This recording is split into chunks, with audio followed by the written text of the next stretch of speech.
session. And I think I have to move on. We can't wait forever. Just as um, there is a particular analogy, if I'm right, many are called, few are chosen. We've tried to, this session should have been held 2 days ago, but we tried calling people and trying to create awareness, even among friends and relatives. Maybe we will say because of the fasting, which was one of the main reasons for us setting the ground to place the Zoom session to this very time, because we know that the Muslims among us would have gone to mosque for Tarawih, and if you have the Christians also that would also want to have some evening prayers, they should be back by now. So, but we can continue waiting, because everything in this life is time bound. It is There is what we call the time framework on which everything is played. So we'll start this session, and I'm going to share the screen of my poster. I'm going to share the screen of my poster, which tells about our program for today. And the program says our topic is dyslexia, creating awareness and ensuring inclusivity for every learner. That is going to be our topic today. And by God's grace, we might not be able to finish up today. I'm going to assume today as of day 1 of this Zoom session, and it shall be a 3-day session.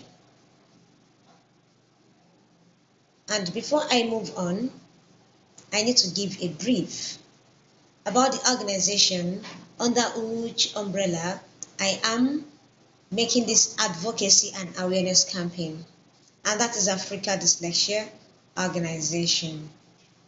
You can see that tree.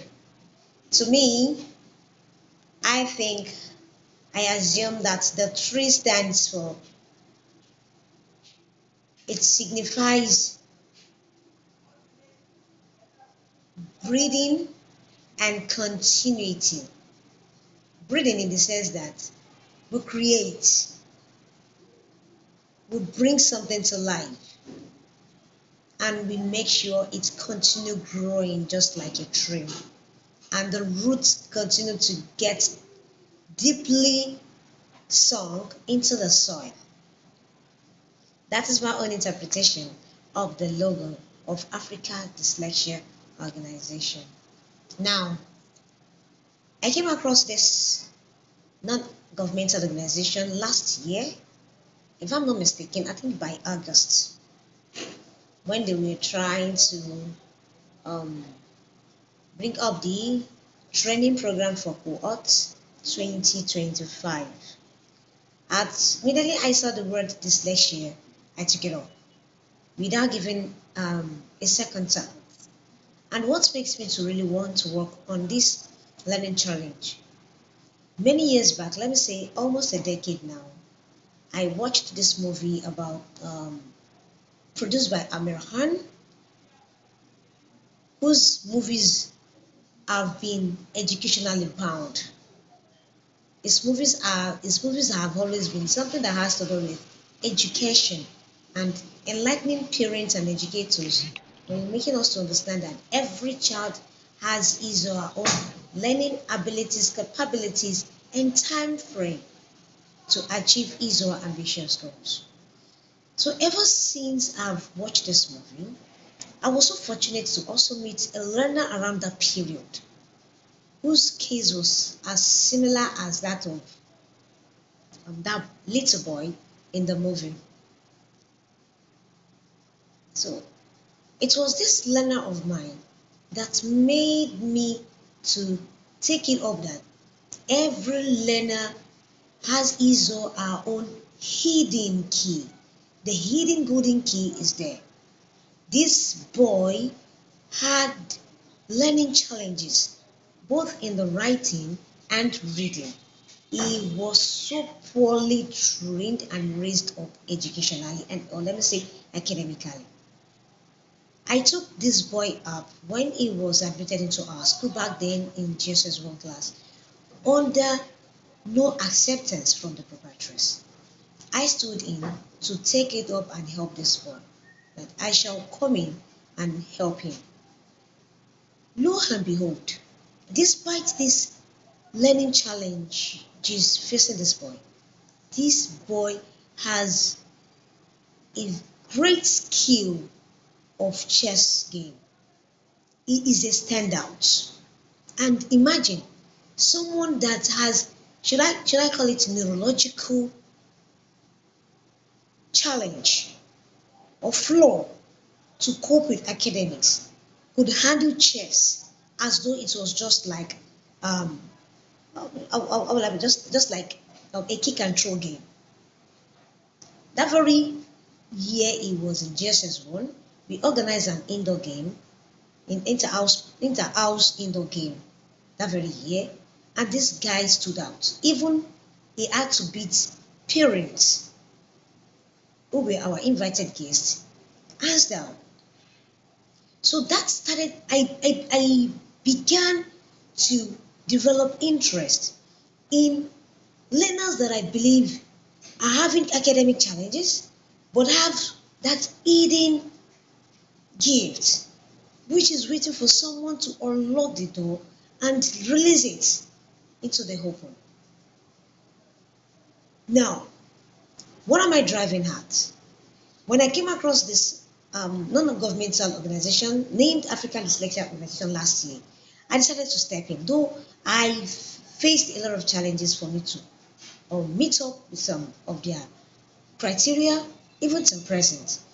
But I am someone that never back down. I always believe in something that says better late than never. So I took it up and I started bringing in, working on learners, stepping in for learners, trying to listen to parents and their challenges they face with these children. And then I got to understand that some are natural, some are man-caused. And I believe if we pay attention to some of these things, we find out that some of these problems that seem mountainous before us are as simple as anything. I appreciate and I shall forever be grateful to have my path cross Mrs. Rosalind, the founder of Africa Dyslexia Organization. Tomorrow I'll be sharing the biography of this wonderful great woman. But for today, I would love to go into this topic. Africa Dyslexia Organization was founded by Mrs. Rosalind, who was once a dyslexic, who started to learn to write and read at the age of 17. Imagine, at the age of 17. And quite unfortunately for us in Nigeria, we are having great problem as educators with parents who are expecting a 3-year-old child to start learning to write 1 to 500 within the very week the child gets admitted into school. And here we have someone who started to learn, who started to read and write at the age of 17. Imagine what happened within those years. That very person was growing up. I'm not going to spend much time on that. Tomorrow, we are going to look into the life history of Mrs. Rosalind, and I'll be comparing her with other people also in the history of world powers today, in the history of world achievements, in the history of great men and women of today who were once dyslexic. I shall be dealing with that tomorrow. But today, I'm bringing to us the topic, dyslexia, creating awareness and ensuring inclusivity for every learner. That is my poster, and I go back to the main class. Now, when we say dyslexia, what does it mean? Dyslexia is, let me come in there. It is hereditary. Yeah, it is hereditary. And take note, if it is not from the male parent, it must be from the female parent, or it traces back to the grandparent from either the paternal side or the maternal side. When we say a dyslexic person is someone that will be having neurological challenge. Neuro, anything related to the brain. Take note, a dyslexic person is not mad, is not crazy, is not out of control.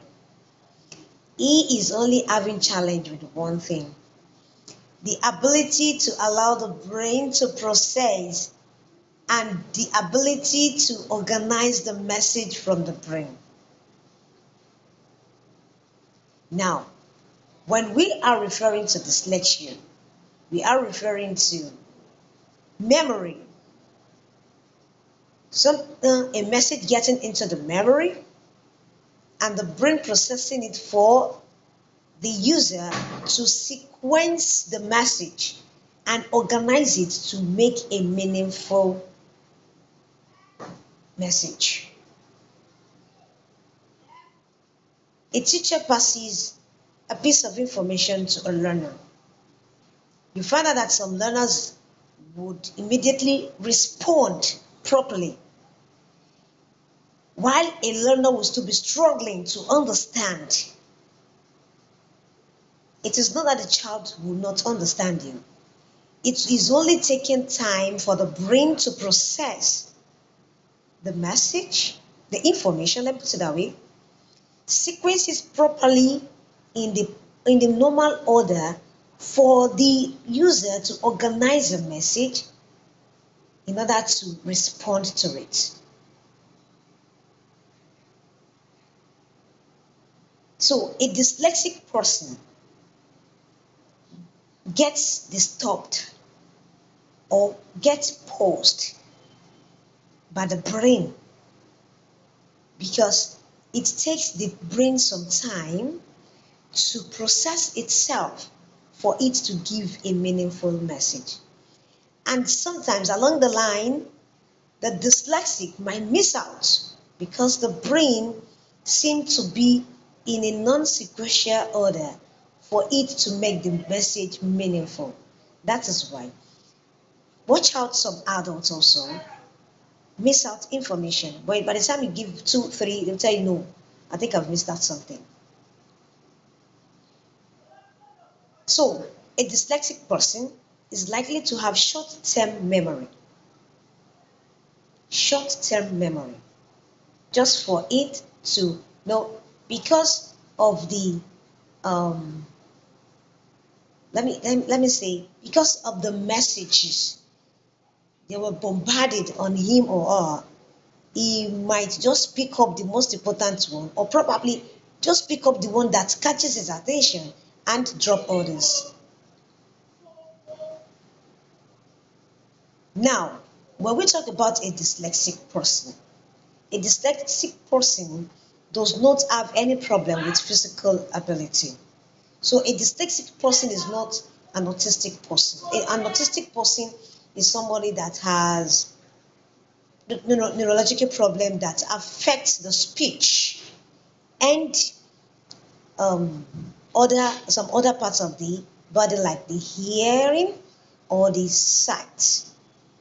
A dyslexic person, it's just to face a neurological challenge of keeping or retaining a message processing it accordingly, and try to organize it to form a meaningful message. That is why when you see a child, will tell you, when you give a child this, don't be surprised. Yes. When they want to write 9, sometimes they give it in the other way around. When they want to give you 6, they give it in the reverse form. And you get sometimes angry, like, come on, why have you done this? Why should I be writing like this? Take note, it isn't the child, it is the brain processing. Then sometimes you have your letters B, and you see the child giving you this. When your child wants to give you this, the child will turn it out to be this. The child knows what it's doing, but it is not as well. Take note. Every action begins from the brain, and whatever the brain gives out is what the person is going to pass out. So when you find a child doing this, always remember it is not the child, it is the brain. Now, what are we talking about? Dyslexia has to do with phonological ability.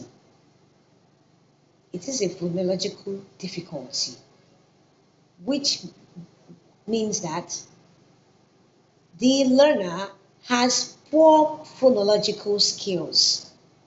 And when we say phonological ability, it is the ability to identify and manipulate sounds. If you look up, we have our letters on the board.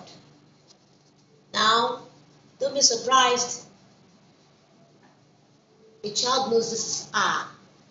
When the child sees it in a word, be surprised, the child will tell you, this is, let's take note, the child will end up telling you A. Don't be surprised that the child will tell you on. Don't be surprised that the child will say this and tell you no, and. You have to tell the person, no, you will be the one to call the child back. Now come back here, look at it very well. Could you try to remember what this letter sounds as? Then the child will now have to do another processing of the brain for the child to tell you it is all. Don't be surprised that when a child says this letter, it will tell you it is no. Or will tell you it is w. When a child says this, it will tell you it is m. It is not the child's fault. It is the brain processing. So when you have something like this, you are liable to have a dyslexic battling within himself to remember which of them is no and which of them is w.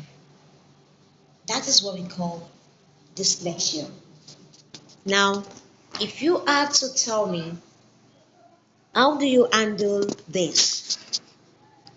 Handling a dyslexic person will have to take a lot of patience and time, a lot of perseverance and tolerance, a lot of sacrifice from both the teacher and much more sacrifice from the parents than from the school.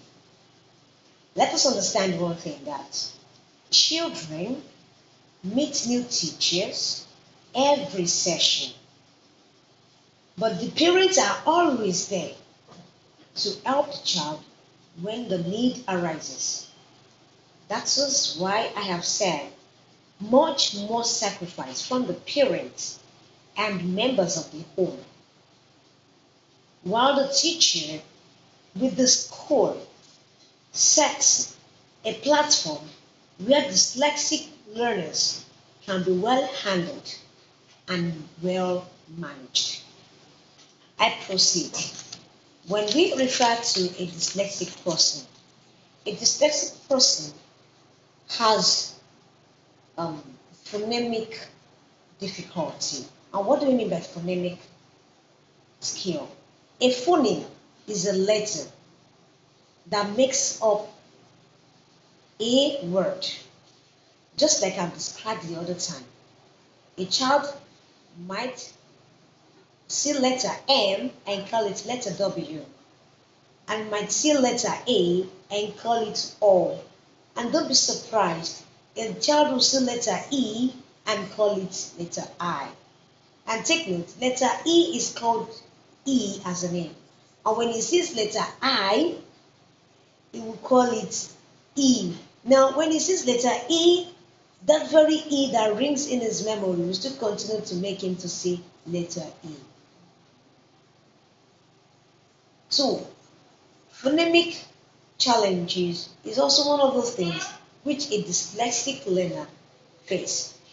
When they see letter a dyslexic person start having challenges with mixing sounds to produce letters.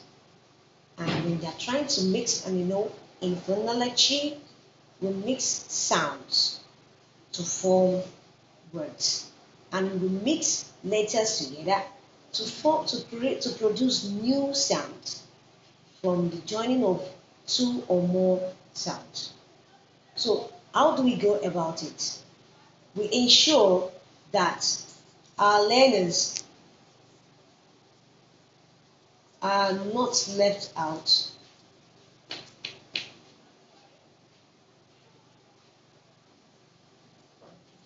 In class.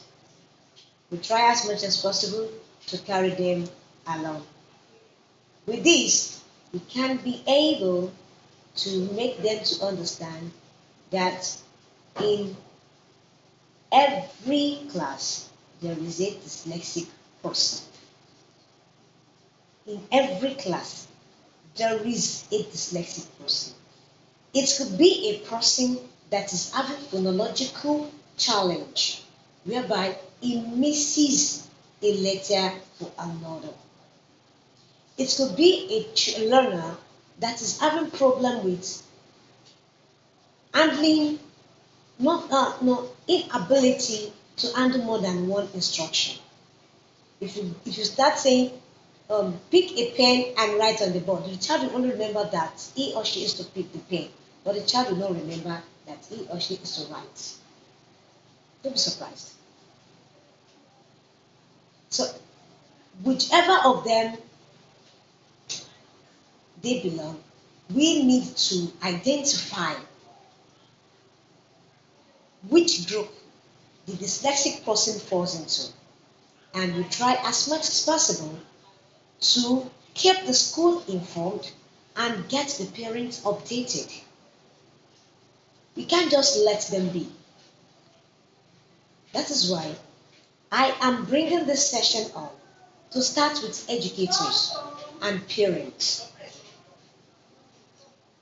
By the time you watch this, because I'll be sending out this video onto my social media handles, I am looking into parents and educators that would want us to look into this area, because we are creating awareness on dyslexia because it is real.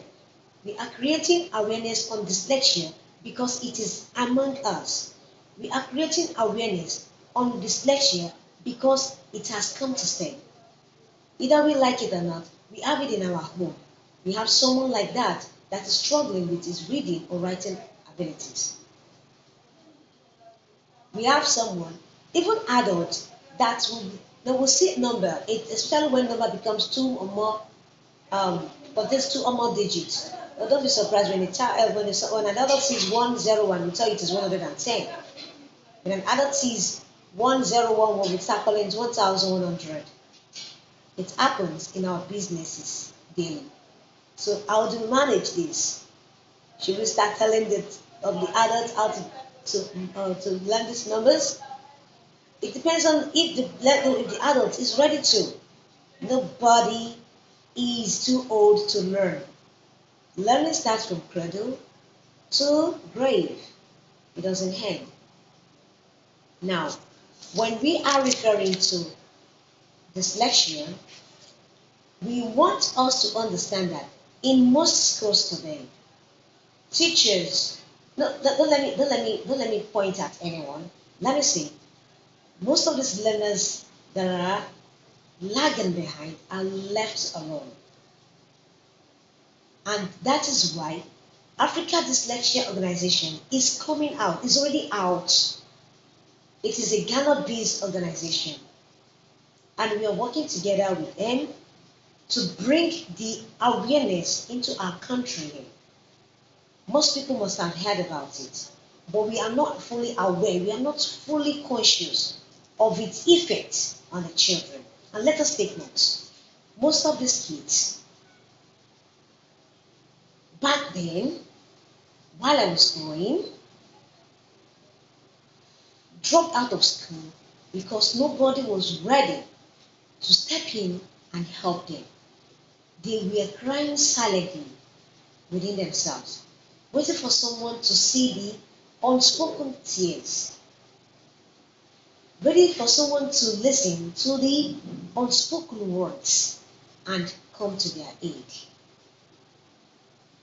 We have them presently in schools. Like the boy I mentioned at the beginning of the session, the boy was left alone by his teachers in the primary school because he wasn't, meeting up to standard, and they left him alone. They allowed him to trudge along with his mates until he met me. But quite unfortunately, I only spent a year with him because I left the school to attend to some personal needs concerning my own life. I couldn't work on the boy. I also remember I had a girl. The girl is, I think, presently should be in her final year at University of Benin, studying theology. This is also another dyslexic person. I came along while I was teaching back then. I had met a lot of people that had already lost their self-esteem. And presently today they are studying the course I studied, mass communication. So what are we talking about? If a child cannot manage academics today, let him or her manage what he has passion for. He is coming back to learn those words and he's coming back to know them.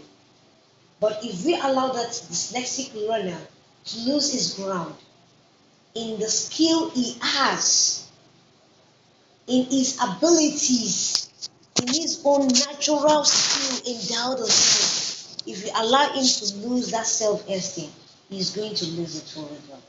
And take note, when he or she loses it, there is no way he's going to come back to gain the academic skills we want him or her to learn. At this juncture, I am going to end this session at this point. I believe in one thing. I believe in not stopping even when nobody cares. I believe not stepping down even if nobody's there. I believe in myself because I love to move on. It is not about people. It is about me. And it's because I believe in me. I believe in every child I come across. There are some learners I don't take it easy on. And there are some learners I come down to the lowest level to ensure I get to them. The ones I play it hard on know why I do that. And I make sure I complement my strictness with some period of levity to draw them back to me. Are you that type of a teacher? Are you such a parent? I take it hard on my daughter, but sometimes I go so low to let her have a way and make me a friend back. Are you that type of a educator? Do you believe that in that very child that is not getting it right? The time is coming for that child to get it. Until tomorrow at the same time, 9 p.m. again, we have our day 2 session on dyslexia, where I'll be sharing the history of Mrs. Rosalind, the CEO of Africa Dyslexia Organization with us. I believe with this video, I should be able to convince you to join me tomorrow and let's have an interesting session together. Until then, I am Shakira Oluwakemi, an educator by profession, a mass communicator by certification. I am a lover of kids. I love books. I read books. I love writing. And I love to help my learners to know how to read and write. And if they don't know how to read and write, I believe they should know how to draw. You can see my artwork of some of my learners. I believe in what they do with their hands. I believe in them, and I want you to believe in that very child that is struggling in there. Just go back to class and see, and ask the child. Draw him closer to yourself and let him speak out his mind. Take your time to understand the child. And as a parent, are you having a struggling child? And let us look into how we can manage the child together and make something out for the child at the end of the day. Until then, I say ciao ciao. Bye. Everybody, have a wonderful night. See you. Bye, everyone.